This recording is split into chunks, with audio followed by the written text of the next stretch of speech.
3 exemples de projets SIRH sur lesquels j'ai travaillé. 1.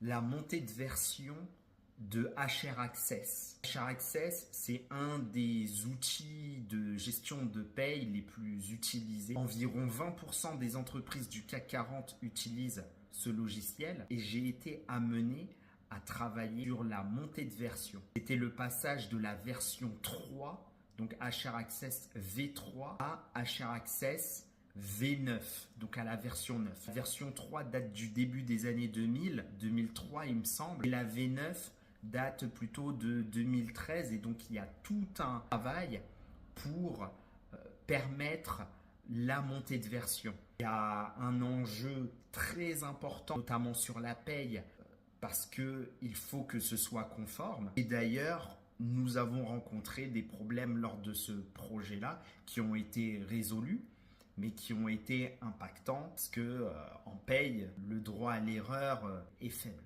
Deuxième exemple de projet sur lequel j'ai travaillé, c'est la mise en place d'une GED. Une GED, donc GED, c'est une gestion électronique des dossiers. En gros, c'est un espace numérique où on peut stocker les documents. Et donc, j'étais gestionnaire de paye et avant, les dossiers salariés étaient papier.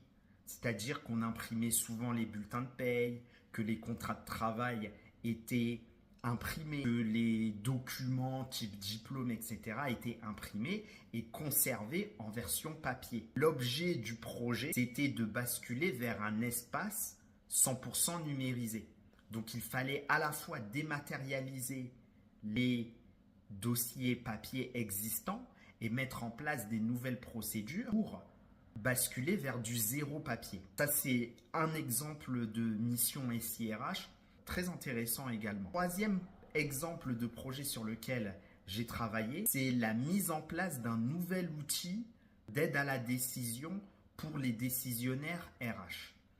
Donc, se baser sur de nouvelles technologies. Donc, c'était des technologies Big Data. Sur cette technologie Big Data qui permettait le stockage de beaucoup de données, notamment de données RH, on venait construire un outil d'aide à la décision. L'aide à la décision, on parle aussi de BI, Business Intelligence, des reporting, de la donnée pour prendre des décisions. Et donc, c'était la mise en place d'un nouvel outil qui devait en remplacer un autre. On a rencontré aussi différents problèmes, mais ça c'est le jeu du projet. N'hésitez pas à me poser aussi des questions ou autres en commentaire, j'y répondrai avec plaisir. Moi, je suis le consultant d'Andy, consultant indépendant et intervenant en école